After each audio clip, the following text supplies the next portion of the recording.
And also want to thank Representative Rodriguez first for bringing this bill forward. I know that a lot of hard work was put into putting this all together. My first question has to do with the purchase of water pipes or other forms of administration. Are patients going to be able to purchase pipes in places other than the MMTCs where they're currently authorized under this bill? Representative Rodriguez. Thank you, Speaker, and the answer to that is yes. The bill specifically provides that the means of delivering smokable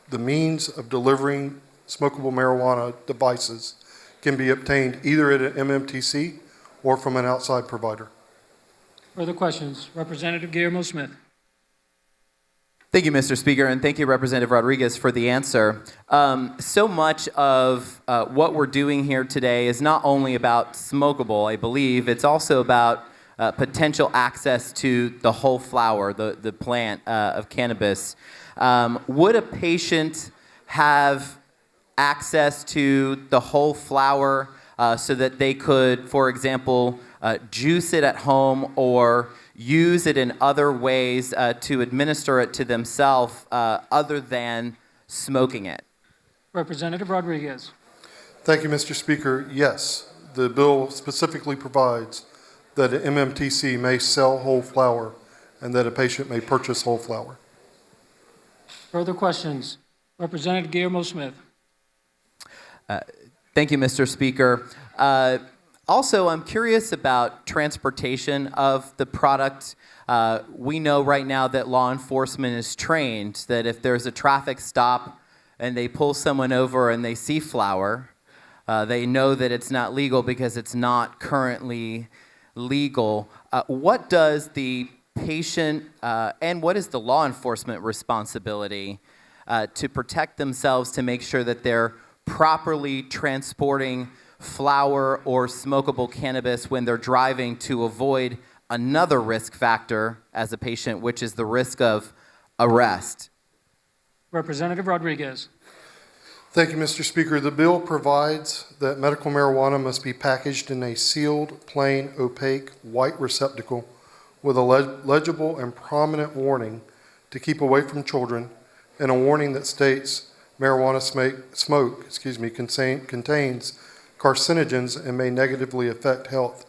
The packaging should have the medical marijuana symbol on it, and it is allowed to have the symbol of the dispensary. We consulted with law enforcement as we were working on this bill, and the communication we received from them was it was important that there be uniform, consistent packaging, that law enforcement would be trained to look for that packaging, and then the packaging should identify the patient who has received it.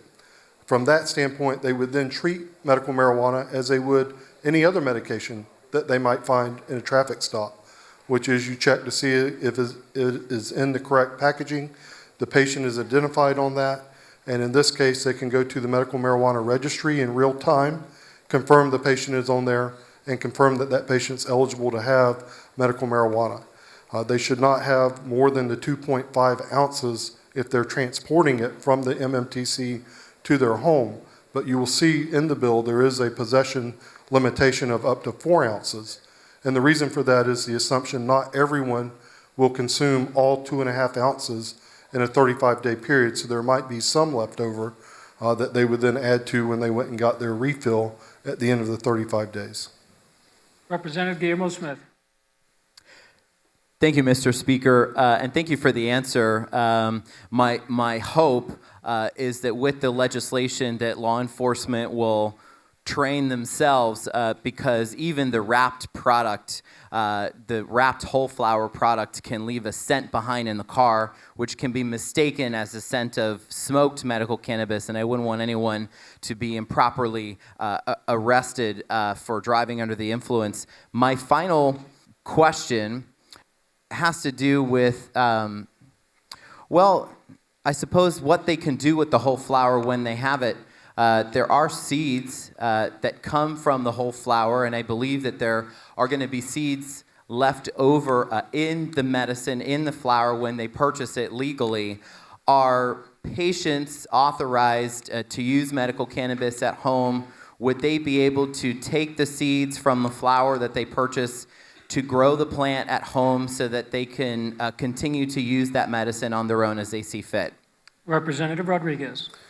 Thank you, Mr. Speaker. We do not provide for self-grow in this, either in the implementing bill that we previously passed or in this bill where we repealed this prohibition on smoking. They're allowed to have possession of the seeds. My suspicion would be if they were to plant those seeds and grow their own product and come under the attention of law enforcement, they would potentially be prosecuted for illegal possession at that point, because they would be engaging in an activity that they do not have a constitutional right to do.